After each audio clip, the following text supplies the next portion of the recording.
મારું નામ પીપલિયા કશ્યપ, ગુજરાતી ભાષા અને સાહિત્યનો પ્રોફેસર, એસપીટીએમસી વનિતા વિશ્રામમાં. અને કવિતા આજે જે કહેવાની છે, કવિતા કવિઓ લખતા નથી, લખાઈ જાય છે.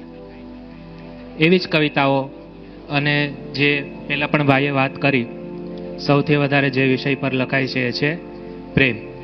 વિષય એક, અનુભૂતિ અલગ. તો આ એક સફર છે, શરૂઆતથી અંત તરફ.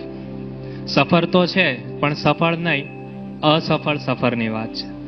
દરેક પ્રેમ, શ્લોકભાઈએ કીધું એમ, લગ્ન સુધી પહોંચે એવું જરૂરી નથી, બરાબર. અને 99% પ્રેમ તો અધૂરો જ રહે છે, આપણે બધા જાણીએ, બેસેલા દરેક લોકોને એ વાતનો ખ્યાલ જ છે.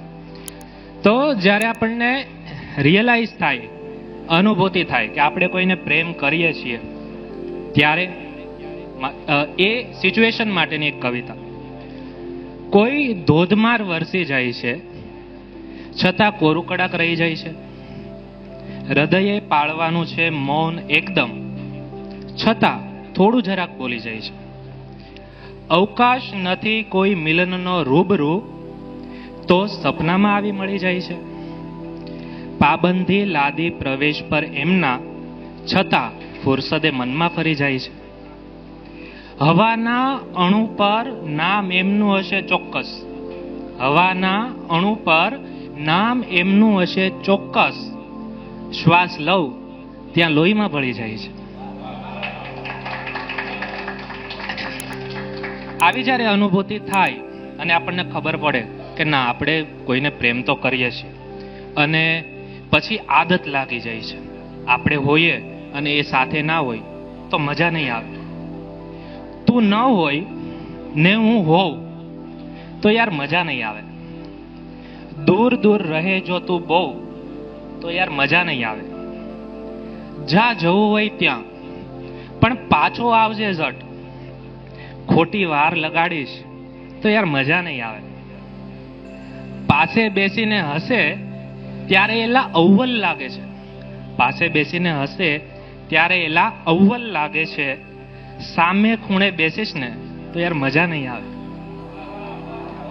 કેટલું બધું યાદ રાખવું પડે છે તને ખબર? કેટલું બધું યાદ રાખવું પડે છે તને ખબર? છતાં તને જો નાશ મરું ને તો યાર મજા નહીં આવે. તો જ્યારે આવું થાય, પ્રેમ આપણે જાહેર કરી દઈએ છીએ, પણ દરેક પ્રેમ સફળ નથી થતો. બ્રેકઅપ થઈ જાય, બરાબર, કોઈ પણ કારણોસર. ત્યાર માટેની એક કવિતા. જ્યારે આપણે દુનિયાના બેસ્ટ ફિલોસોફર બની જઈએ એ સમય દરમિયાન, બળ સામટું લાગે ક્યારેક તોય પડે છે ઓછું.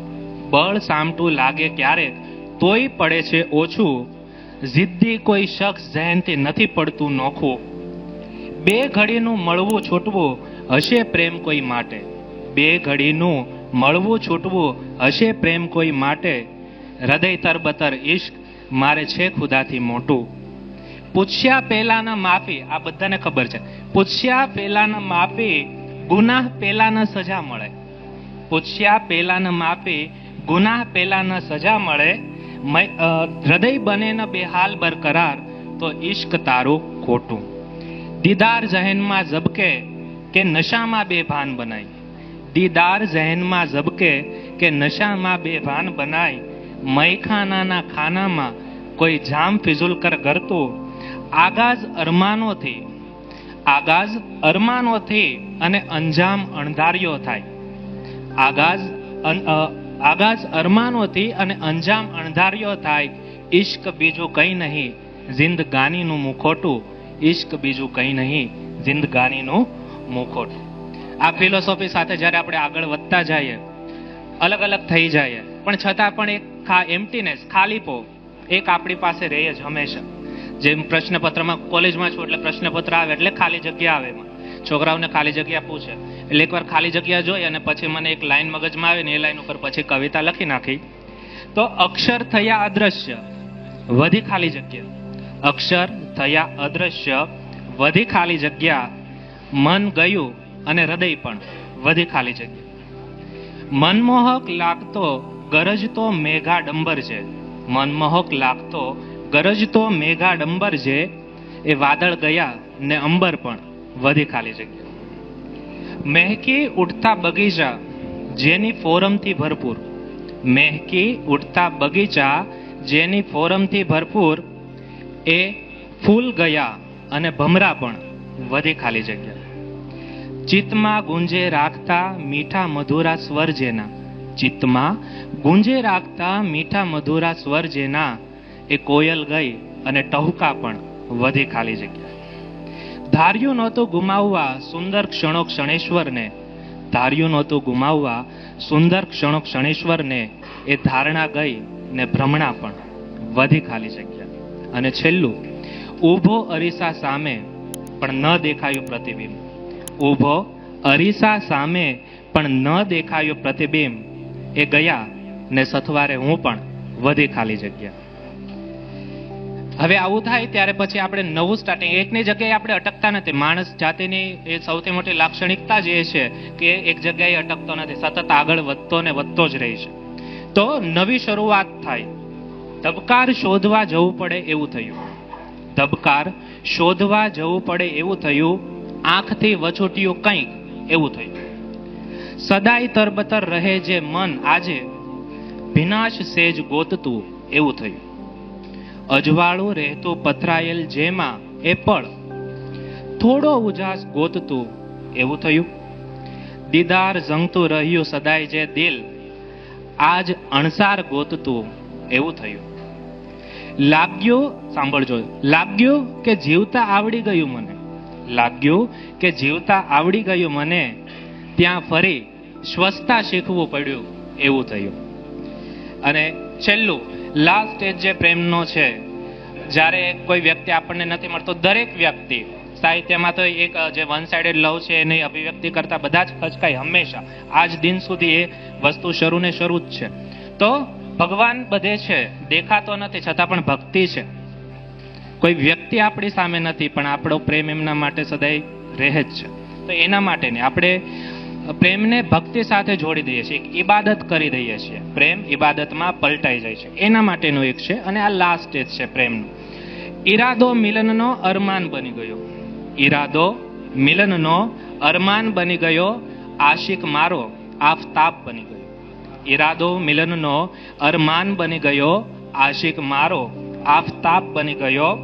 નફરત હશે નક્કી જેનાથી હર હુરને, હુર એટલે પરી, નફરત હશે નક્કી જેનાથી હર હુરને, તે ચહેરો મારું ગુમાન બની ગયો. શાયરી ઇશ્કની બોલતો સરેઆમ છે, શાયરી ઇશ્કની બોલતો સરેઆમ છે, માશુક સામે બે જુબાન બની ગયો.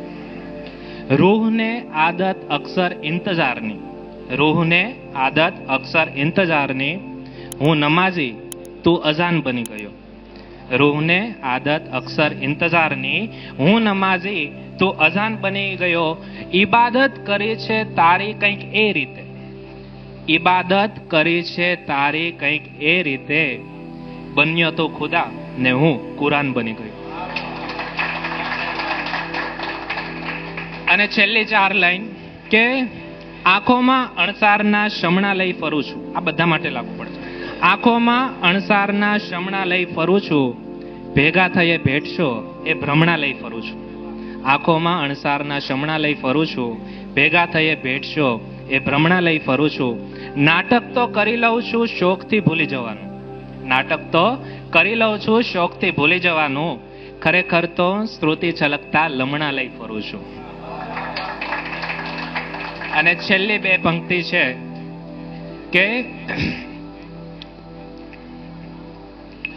એકાંતમાં લખી લખી સરેઆમ વાંચી લીધું, ખાનગીમાં લખી લખી સરેઆમ વાંચી લીધું, પ્રેમ પણ કરી લીધો અને ભૂલનું નામ પણ આપી દીધું.